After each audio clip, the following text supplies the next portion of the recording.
अस्सलाम वालेकुम, welcome welcome welcome to my channel. मुझे चैनल पे भली करे आया, खुशामदीद, बखैर रागले।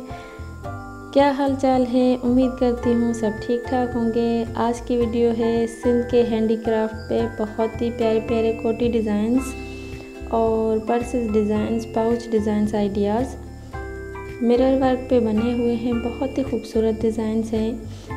ये एक शॉर्ट सा वीडियो मैंने बनाया है आप बहनों के लिए, ताकि आपको आइडिया मिल सके, क्योंकि कोटी भी आजकल बहुत ट्रेंड में चल रही है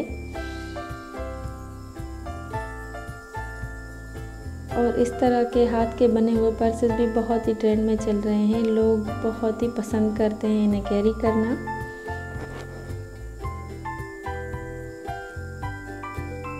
वीडियो पसंद आए तो वीडियो को लाइक ज़रूर करें। मेरे चैनल पे न्यू है तो सब्सक्राइब करें। अगर वीडियो पे देख रहे हैं पहली बार और चैनल पे आए हैं पहली बार, चैनल पे न्यू है तो वेलकम करती हूँ।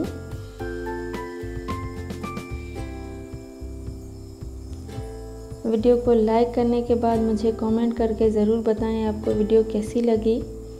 अपना बहुत सारा ख्याल रखिएगा, मुझे दुआओं में याद रखिएगा। अल्लाह हर माँ के बेटे और बेटी का नसीब अच्छा करे, आमीन या रब्बल आलमीन। मिलते हैं इंशाल्लाह नेक्स्ट वीडियो में। बाय बाय, टाटा, अल्लाह हाफिज़।